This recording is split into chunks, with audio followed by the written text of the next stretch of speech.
बच्चा नहीं, वारिस चाहिए। रीचा को कभी किसी चीज की कोई कमी नहीं थी, और भला होती भी कैसे, आखिर वो इतने बड़े घर की बहू जो थी। पर कहते हैं ना, हर चमकने वाली चीज सोना नहीं होती। ठीक उसी तरह से रीचा जितनी खुश दिख रही थी, वो उतनी खुश थी नहीं, और इसका कारण है बच्चा। जी हाँ, रीचा की शादी को पूरे 6 साल हो चुके थे, पर उसे कोई बच्चा नहीं हुआ था। ऐसे ही एक दिन रीचा अपने कमरे में काम कर रही थी, तभी वहाँ उसकी सास कुंती उसके पास आती है। बहू, आज खाने में क्या बन रहा है? माँ जी, आज मैं चाप और पूरी, खीर और रायता बना रही हूँ। वो क्या है ना, आज मेरा भाई आ रहा है। भाई? कौन सा भाई बहू? तेरा तो कोई भाई नहीं है। माँ जी, मेरी मौसी का लड़का आज अपनी वाइफ काजल और अपने बेटे रोहन के साथ आ रहा है। ओह, अच्छा अच्छा, चलो ये तो बहुत अच्छी बात है, इसी बहाने तेरा भी मन लगा रहेगा। कुंती की बात सुनकर रीचा मुस्कुराती है और दोनों सास बहू आपस में बातें करने लगते हैं। तभी उसके घर कुंती की पड़ोसन रजनी अपने हाथों में मिठाई का डब्बा लेकर आती है। कुंती, अरे ओ कुंती, जरा बाहर तो आ, तुझे खुशखबरी सुनानी है। रजनी की आवाज सुनकर कुंती बाहर हॉल में आती है और रजनी के हाथों में मिठाई का डब्बा देखकर पूछती है, अरे वाह, क्या बात है रजनी बहन, आज तुम मेरे घर में मिठाई का डब्बा लेकर क्यों आई हो? अरे बात ये ऐसी है कि अगर तू भी सुनेगी तो खुशी से फूली नहीं समाएगी। तुझे पता है मेरी बहू को फिर से लड़का हुआ है। अरे वाह वाह वाह, ये तो अच्छी बात है, एक बार फिर तेरे घर में बच्चे की किलकारी गूंजेगी। हाँ, बात तो बिल्कुल सही कह रही है तू, लेकिन सच में तुझे कितना बुरा लगता होगा ना, मतलब तेरे बेटे से मेरे बेटे की शादी बाद में हुई और मेरे बेटे को 2 बेटे भी हो गए, पता नहीं तेरे घर में बच्चों की किलकारियां कब गूंजेगी। रजनी कुंती के कान भरने की कोशिश करती है, पर तभी वहाँ छाया आ जाती है और अपनी पड़ोसन आंटी की बात सुनकर वो जवाब दे देती है, माफ करना आंटी जी, पर आपके घर में खुशियाँ आई है तो आप अपने घर की खुशियों पर ध्यान दीजिए ना। किसके घर बच्चा हो रहा है, किसके घर नहीं, आप इन सब बात पर ध्यान ना देना तो आपके लिए ज्यादा अच्छा रहेगा। हाँ, तो मुझे क्या मतलब है तुम्हारे घर से? अरे मैं तो बस मिठाई देने आई थी। तो ठीक है, अब आपने मिठाई दे दी ना, तो अब आप जा सकती हैं। उसकी बात सुनकर रजनी वहाँ से मुंह बनाते हुए चली जाती है, लेकिन दूर खड़ी रीचा ये सब देखती और सुनती है और वो अपनी आंखों में आंसू लिए एक बार फिर काम करने लगती है। वहीं छाया अपनी माँ पर गुस्सा करती है, माँ, अपने आंटी को जवाब क्यों नहीं दिया? मतलब कोई भी आकर हमारे घर के बारे में कुछ भी बोलेगा और आप सुनती रहेंगी? आपने सोचा भी है, अगर भाभी ने ये बात गलती से भी सुन ली होती तो उन्हें कितना बुरा लगता? अरे मैं उसे कुछ बोल पाती उससे पहले तो तू यहाँ आ गई और तूने सुना तो दिया, फिर मैं क्या बोलती? छाया, कुंती छाया आपस में बात कर रहे थे, तभी उनकी बात को काटते हुए रीचा वहाँ आती है और अपनी ननद और सास दोनों को समझाते हुए कहती है, अरे तो क्या हो गया छाया, अगर आंटी ने यहाँ आकर कुछ बोल दिया तो क्यों बात का बतंगड़ बना रही हो? भूल जाओ ना उनकी बातें। भाभी, सच में ना आपके अंदर बहुत पेशेंस है। इन सबको छोड़ो और चलो खाना खा लो। अरे पर बहू, अभी तो तेरा भाई आने वाला है ना, पहले उसे आ जाने दे, फिर सब साथ में खाते हैं। कुंती की बात से रीचा सहमत होती है और वो सब रीचा के भाई का वेट करने लगते हैं। कुछ दिन में राहुल अपनी पत्नी काजल और बेटे रोहन के साथ रीचा के घर आता है, जहाँ रीचा का बड़ा आलीशान घर देखकर दोनों हस्बैंड वाइफ की आंखें फटी की फटी रह जाती है। आपकी बहन का घर कितना बड़ा है, ऐसा घर तो हमने बस टीवी में देखा है। तुम सही कह रही हो काजल, इतना बड़ा घर देखकर तो मेरी आंखें फटी की फटी रह गई। दोनों पति पत्नी आपस में बात कर रहे थे, तभी वहाँ रीचा आ जाती है, जहाँ वो रोहन और अपने भाई को देखकर बहुत खुश होती है। अरे भैया भाभी, आप आ गए और आपने मुझे आवाज तक नहीं लगाई। बहन, तेरा घर इतना बड़ा है कि समझ में नहीं आ रहा था कहाँ जाओ, मतलब कहाँ आवाज लगाऊं। कोई बात नहीं भैया, आइए मेरे साथ आइए। रीचा अपने भैया भाभी को अपने साथ डाइनिंग टेबल पर ले जाती है और अब सभी लोग एक साथ खाना खाते हैं। खाना खाने के दौरान काजल अपना दिमाग चलाती है और रीचा से कहती है, रीचा, मैं क्या कह रही थी कि हम लोग अभी अभी यहाँ शिफ्ट हुए हैं, हमें यहाँ की इतनी नॉलेज नहीं है और मैं और तुम्हारे भैया दोनों ही ऑफिस जाते हैं ना, तो मुझे समझ में नहीं आ रहा कि रोहन को कहाँ रखूं। अगर दिक्कत ना हो तो क्या तुम यहाँ मेरे बेटे को रख लोगी और तुम्हारे छोटे मोटे कामों में हाथ बटा देगा? अरे ये क्या बोल रही हो तुम? भला रोहन क्यों काम करवाएगा? वो यहाँ रहेगा, हम उसको पढ़ाएंगे, तुम चिंता मत करो और बेफिक्र होकर इसे छोड़कर चले जाया करो।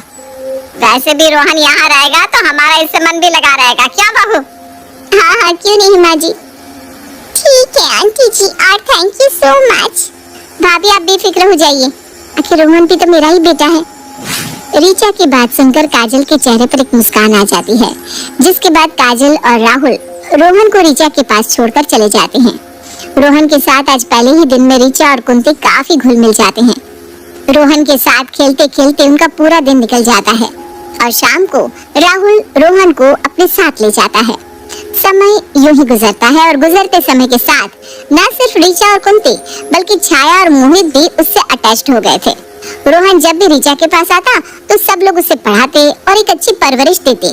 ऐसे ही एक दिन काजल अपने बेटे रोहन को छोड़ने रीचा के घर आती है, जहाँ छाया काजल से कहती है, काजल भाभी आज तो संडे है, उसके बाद भी आप रोहन को यहाँ छोड़ने आ गई। मुझे और राहुल को कहीं बाहर जाना है, तो सोचा क्यों ना हम आज भी रोहन को यहीं छोड़ जाए।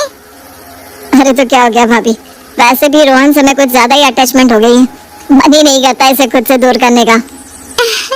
हाँ वो बात तो ठीक है, पर छाया ने पूछा तो मैंने बताना जरूरी समझा। अरे ये तो है ही पागल, पता नहीं कहाँ कहाँ से ऊट पटांग सवाल लाती रहती है। खैर आप रोहन को यहीं छोड़ जाओ, वैसे भी रोहन को हमारे साथ बहुत मजा आता है। क्या रोहन? हाँ मुझे आपके साथ बहुत अच्छा लगता है। आपको पता है मेरा तो मन ही नहीं करता यहाँ से जाने का। मम्मी मौसी मेरा बहुत अच्छे से ख्याल रखती है। ये तो बहुत अच्छी बात है। अच्छा मैं चलती हूँ। काजल वहाँ से चली जाती है और एक बार फिर रोहन रीचा के घर में सभी के साथ खेलने लगता है। सुबह से शाम कब हो जाती है किसी को कुछ पता नहीं चलता और शाम को राहुल रोहन को अपने साथ अपने घर ले जाता है। रोहन के घर से जाते ही रीचा अपने भाई राहुल को कॉल करती है। भैया आप घर पहुँच गए क्या? हाँ रीचा मैं घर आ गया। क्यों, क्या हुआ?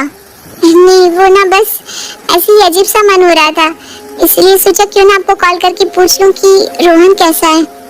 रोहन भी ठीक है और हम लोग अच्छे से घर भी आ गए, तुम चिंता मत करो, सब ठीक है। अच्छा वैसे रोहन तुम्हें परेशान तो नहीं करता ना? कहीं ऐसा ना हो कि वो तुम्हें परेशान करता हो और तुम उसकी शैतानियों को बढ़ावा दे रही हो।